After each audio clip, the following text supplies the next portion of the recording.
Hello, Midland Online Academy students, or any student who happens to be out sick today. It's Mr. Wilkes with your instructions for Wednesday, January the 3rd. We are largely picking up where we left off yesterday, and that is with this. I can analyze and explain the impact of key innovations in the early days of the Industrial Revolution by completing 2 reading activities and taking notes in a graphic organizer in my digital interactive notebook. So, let's cruise on over to the classwork tab and let's start with our second reading activity. So, yesterday, you should have done this one that said economic growth in the early industrial revolution. Today, you have a reading called First American Factories. So that opens up a Google form that looks like this, and that links to an essay that looks like this. Some interesting things about these factories. These factories mark the first time that women in America, including young women, including basically not nine, but 11, 12, 13, 14-year-old girls, young ladies the age of you guys, go off to work in the factories. So women start to have a place in workplaces outside the home. Now, women had been working in the home and they might sell things or do things. So the majority of women were contributing to the economics of their household, but they were doing so by things that they did in their home. And women who worked outside the home tended to do so on very short hours.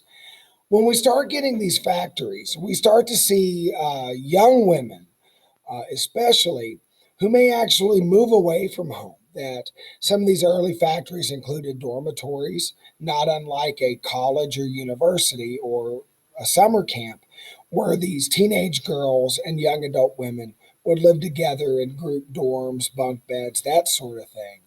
And this begins to change the way women interact with society. And as women begin to take on many of the same economic opportunities that men had, they began to say, well, wait a minute, if I'm capable of doing the sort of work that men do, why aren't I treated equally with men in terms of pay, labor conditions, protection under the law, that sort of thing? So there's going to be a relationship between how these factories function and the growth of a women's rights movement, which we're going to get into later in the unit.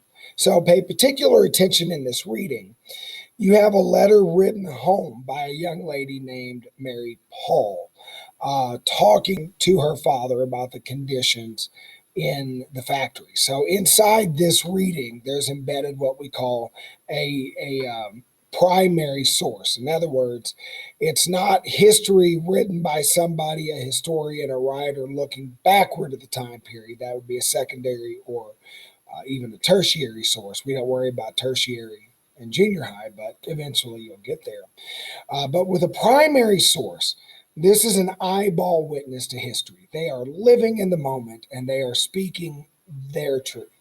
And so, in this letter from Mary Paul to her father, you get a taste of what it was like to be somebody like Mary Paul working in a fabric factory in Lowell, Massachusetts, one of these early factory towns. And if you read between the lines, you also get the sense that she's not telling her dad the whole story. And that's because her bosses would read these letters before they got sent home. And think about what an invasion of privacy that is. Okay. So that's your Google form for the day with that reading. And keep in mind, I believe Mary Paul was 14 years old when she wrote this letter. So, right about your age. And so, think about what it would be like if instead of being a junior high student, you were shipped off to, say, Lubbock to work in a grain mill and you were sleeping at the grain mill and sending text messages or emails home to mom or dad about your day.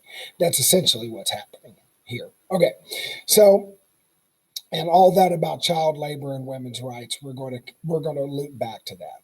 Okay, next thing we need to get into is our digital interactive notebooks. I want you to notice that I've updated the link to the notes here, and I also posted an updated link here. So when I originally posted this yesterday, I gave you guys a link that had all the devices, but not the notes we're going to need later. I updated it on page 1, but here's the thing. If you had already opened the file before I fixed it, on page 1 of your interactive notebook, you're going to have the wrong link. It's only going to give you some of the notes, and that'll get you through this week, but it doesn't give you the stuff for next week. So keep that in mind that I've had to update the notes. Anyway, let's open up our notes show. So I've got that going, and we've got our interactive notebook. Now, yesterday, you should have done page 2. You should already have these 5 done. And so you're going to continue on with page 3. And notice some of these are going to have to do now with factories. Bessemer Steel is a new way to make steel. It becomes a big deal in Pittsburgh, which is why the football team is the Pittsburgh Steelers, because in Pittsburgh and Erie, that part of Western Pennsylvania, the steel industry becomes a big deal because they had a lot of iron ore to turn into steel. We're going to get the factory system. You're going to read about that today. Interchangeable parts, right? So used to, everything was made one off and every part was custom fit to that thing. In this case, we've got an image of a firearm. You couldn't take, say, the trigger group off of one gun and slap it onto another because every piece was tailor fit to that one-off weapon. With the interchangeable parts, you can mass produce things that are all identical. The barrels are all the same, the stocks are all the same, the trigger groups are all the same, and you could just, it's like playing with Legos. You could pop one off here, pop it off over there. And this is going to be a big innovation because it brings down the cost of production. It speeds up the time of production. And instead of things being expensive to repair or being disposable, you can now have new businesses where we're focused on repairing factory items, right? So think about almost everything in your house. If your refrigerator breaks because the compressor breaks down, you can get a new compressor for that fridge. You don't have to throw out the whole fridge. You can get a replacement part, right? So interchangeable parts are really, really, really innovative on a whole number of fronts, not only for speeding up how fast we can build things in the factory and how many we can build. It also brings the cost down so more people can afford to buy it. And it makes items more repairable than before and repairable by people who may not have the same skill set as when everything was a one-off unique item. So some of these really unique things, the railroad and the telegraph, transportation and communication, we will talk about their impacts a lot tomorrow. So you need to get these 5.